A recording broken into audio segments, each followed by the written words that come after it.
भारतीय संविधान से संबंधित कुछ महत्वपूर्ण प्रश्न उत्तर। क्वेश्चन नंबर 1 हमारे सामने है। भारत के संविधान का निर्माण किया गया था। भारतीय संविधान का निर्माण किया गया था। 4 ऑप्शन है हमारे सामने। ब्रिटिश संसद के द्वारा, भारत के वायसराय द्वारा, भारतीय संविधान सभा के द्वारा, उपर्युक्त में से कोई नहीं। तो भारत के संविधान का निर्माण भारत की संविधान सभा के द्वारा किया गया था। भारतीय संविधान सभा ने भारत के संविधान का निर्माण किया। भारतीय संविधान सभा में 389 सदस्य थे, 389। भारतीय संविधान सभा ने भारतीय संविधान का निर्माण 2 साल 11 महीने व 18 दिन में किया। 2 साल 11 महीने व 18 दिन में किया। भारत का संविधान 26 नवंबर 1949 को बनकर तैयार हो गया व भारत का संविधान 26 जनवरी 1950 को लागू हुआ और भारतीय संविधान को बनाने में लगभग 64 लाख रुपए खर्च हुए। भारत का संविधान है लचीला, कठोर, लचीला व कठोर दोनों, न लचीला न ही कठोर। तो भारत का संविधान जो है वह लचीला भी है और कठोर भी है। तो इसलिए हमारा राइट आंसर हो जाएगा लचीला तथा कठोर। तो भारत का संविधान ऐसा भी है जिसमें हम आसानी से संशोधन कर सकते हैं, यानी कि फ्लेक्सिबल है, लचीला है। और लचीले होने के साथ साथ भारत का संविधान कठोर भी है, जिसमें आसानी से संशोधन नहीं किया जा सकता। भारत का राष्ट्रपति सदस्य होता है। भारत का राष्ट्रपति सदस्य होता है लोकसभा का, राज्यसभा का, मंत्रिमंडल का, उपर्युक्त में से कोई नहीं। तो भारत का राष्ट्रपति ना ही तो लोकसभा का सदस्य होता है, ना ही राज्यसभा का सदस्य होता है, ना ही मंत्रिमंडल का सदस्य होता है। तो हमारा ऑप्शन हो जाएगा उपर्युक्त में से कोई नहीं। लोकसभा का सदस्य बनने के लिए न्यूनतम आयु है। लोकसभा का सदस्य बनने के लिए न्यूनतम आयु है 21 वर्ष, 25 वर्ष, 30 वर्ष, 35 वर्ष। तो लोकसभा का सदस्य बनने के लिए न्यूनतम जो आयु है वह 25 वर्ष है। तो इसलिए हमारा राइट आंसर हो जाएगा 25 वर्ष।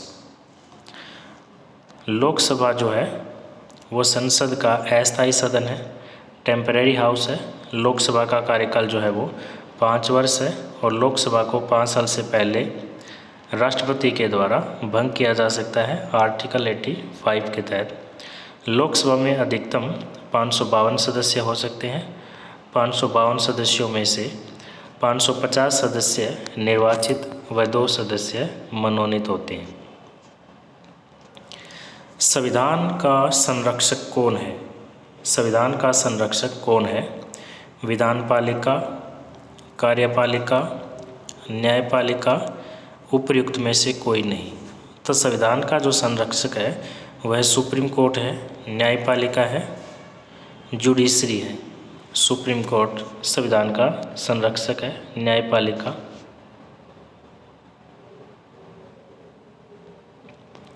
भारत में न्यायिक सक्रियता का निम्नलिखित कारण है।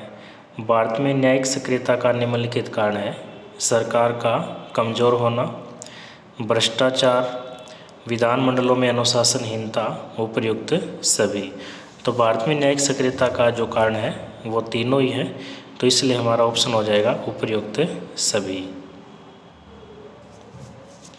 सर्वोच्च न्यायालय की पीठ स्थापित है। सर्वोच्च न्यायालय कहाँ स्थापित है?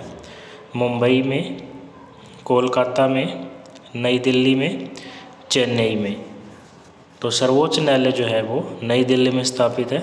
सर्वोच्च न्यायालय नई दिल्ली में स्थापित है, इसलिए हमारा करेक्ट आंसर हो जाएगा नई दिल्ली।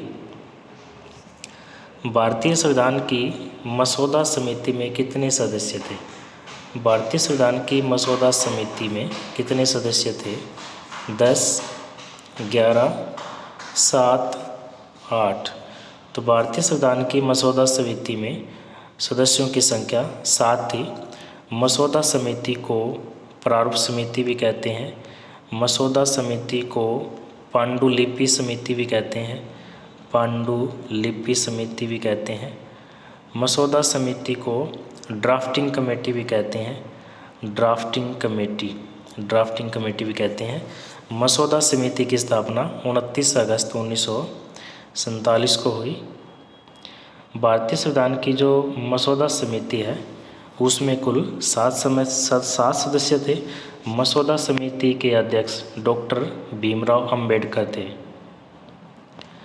किस संविधान संशोधन के द्वारा मतदान करने की आयु को कम करके 21 से 18 किया गया?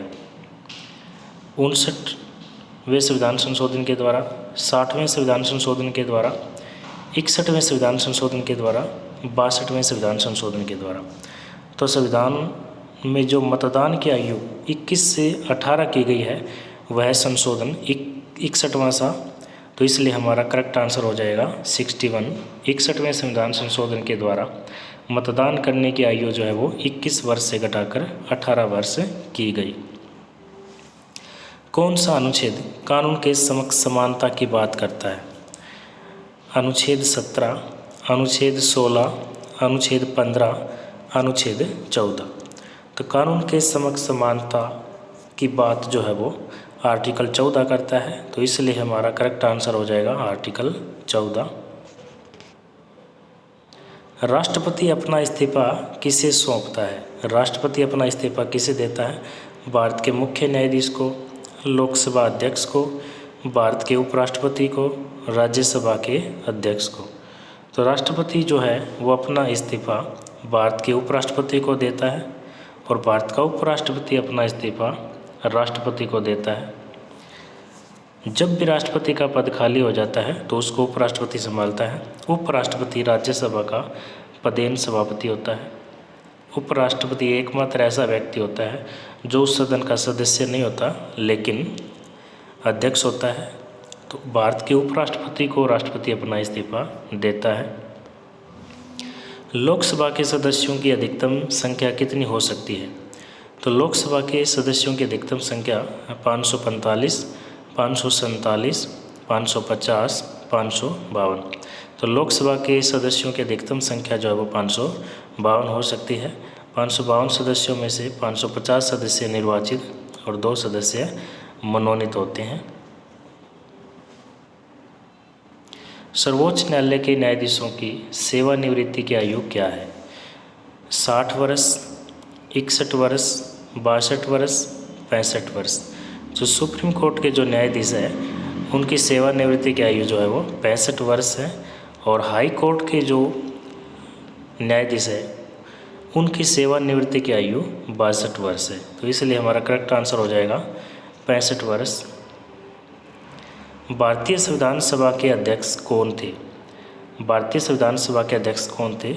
B.R. Ambedkar, doctor B.R. Ambedkar, doctor Rajendra Prasad, doctor K.M. Munshi, Pandit Jawaharlal Nehru.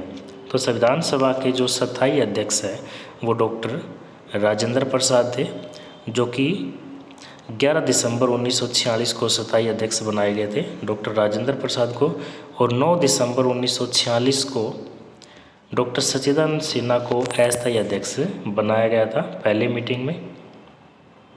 तो इसलिए हमारा करेक्ट आंसर हो जाएगा डॉक्टर राजेंद्र प्रसाद, जो कि भारत के पहले राष्ट्रपति भी रह चुके हैं और राष्ट्रपति के पद पर सबसे लंबा कार्यकाल डॉक्टर राजेंद्र प्रसाद का रहा है, जो कि 12 वर्ष है। अवशेष शक्तियाँ निहित है। अवशेष शक्तियाँ निहित है राष्ट्रपति में, संसद में, राज्य विधानसभा में, सर्वोच्च न्यायालय में। तो अवशेष शक्तियाँ जो है वो संसद में निहित है, पार्लियामेंट में निहित है। तो इस प्रकार से हमारा करेक्ट आंसर हो जाएगा संसद। भारतीय संविधान में कितने मौलिक कर्तव्य हैं? भारतीय संविधान में कितने मौलिक कर्तव्य हैं? 8, 10, 11, 12। तो भारतीय संविधान में मौलिक कर्तव्यों की संख्या वर्तमान में 11 है। वर्तमान में भारतीय संविधान में 11 मौलिक कर्तव्य हैं, जो कि अनुच्छेद 51A में है। अनुच्छेद 51A में है, क्योंकि मौलिक कर्तव्य मूल संविधान में नहीं थे, बाद में जोड़े गए हैं। 42वें संविधान संशोधन 1976 में जोड़े गए हैं, जो कि सरदार स्वर्ण सिंह कमेटी की सिफारिश पर जोड़े गए थे। कमेटी ने 8 मौलिक कर्तव्यों की सिफारिश की, लेकिन बाद में 10 जोड़े गए थे और वर्तमान में 11 मौलिक कर्तव्य हैं। 11वां मौलिक कर्तव्य जो है वो 86वें संविधान संशोधन के द्वारा 2002 में जोड़ा गया है। 2002 में जोड़ा गया है। तो वर्तमान में भारतीय संविधान में मौलिक कर्तव्यों की संख्या 11 है। संविधान के किस भाग में राज्य के नीति निर्देशक सिद्धांतों का वर्णन किया गया है? भाग 1 में, भाग 2 में, भाग 3 में, भाग 4 में। तो संविधान के भाग 4 में राज्य नीति के निर्देशक सिद्धांतों का जिक्र किया गया है और भारतीय संविधान के अनुच्छेद 36 से 51 तक राज्य नीति के निर्देशक सिद्धांतों का जिक्र किया गया है, जो कि भारतीय संविधान में आयरलैंड के संविधान से लिए गए हैं। आयरलैंड के संविधान से भारतीय संविधान में राज्य नीति के निर्देशक सिद्धांतों को स्थान दिया गया है, जो कि भारतीय संविधान के भाग 4 में है। भारत के प्रधानमंत्री की नियुक्ति कौन करता है? राष्ट्रपति, लोकसभा अध्यक्ष, मुख्य न्यायाधीश, उपर्युक्त में से कोई नहीं। तो भारत के प्रधानमंत्री की नियुक्ति जो है वो राष्ट्रपति के द्वारा की जाती है। आर्टिकल 75 कहता है कि राष्ट्रपति सबसे पहले प्रधानमंत्री की नियुक्ति करता है और प्रधानमंत्री के कहने पर अन्य मंत्रियों की नियुक्ति राष्ट्रपति के द्वारा की जाएगी। तो इस प्रकार से भारत के प्रधानमंत्री की नियुक्ति राष्ट्रपति के द्वारा की जाती है, लेकिन राष्ट्रपति इस मामले में स्वतंत्र नहीं है। राष्ट्रपति जिस पार्टी को लोकसभा में बहुमत मिलता है उसी पार्टी के नेता को प्रधानमंत्री के पद पर नियुक्त करता है। तो इसलिए हमारा करेक्ट आंसर हो जाएगा राष्ट्रपति, प्रेसिडेंट। राष्ट्रपति राज्यसभा में कितने सदस्य मनोनीत करता है? 10 सदस्य, 11 सदस्य, 12 सदस्य, 13 सदस्य। तो राष्ट्रपति राज्यसभा में 12 सदस्यों को मनोनीत कर सकता है। राष्ट्रपति राज्यसभा में 12 सदस्य मनोनीत करता है और ये 12 सदस्य जो है वो अपने क्षेत्र में, अपने फील्ड में विशेषज्ञ होते हैं, स्पेशलिस्ट होते हैं, जो कला में हो सकते हैं, संगीत में हो सकते हैं, विज्ञान में हो सकते हैं, साहित्य में हो सकते हैं। तो इस प्रकार से राष्ट्रपति राज्यसभा में 12 सदस्य मनोनीत करता है और राज्यसभा में अधिकतम जो है वो 250 सदस्य हो सकते हैं, जिसमें से 12 सदस्य राष्ट्रपति के द्वारा मनोनीत किए जाते हैं और 238 सदस्यों का चुनाव होता है। राज्यसभा एक स्थायी सदन है, परमानेंट हाउस है। राज्यसभा कभी भी भंग नहीं होती। भारतीय राष्ट्रपति का चुनाव कौन करता है? प्रधानमंत्री, सांसद, जनता, निर्वाचक मंडल। भारतीय राष्ट्रपति का चुनाव निर्वाचक मंडल के द्वारा किया जाता है, तो इसलिए हमारा करेक्ट आंसर हो जाएगा निर्वाचक मंडल।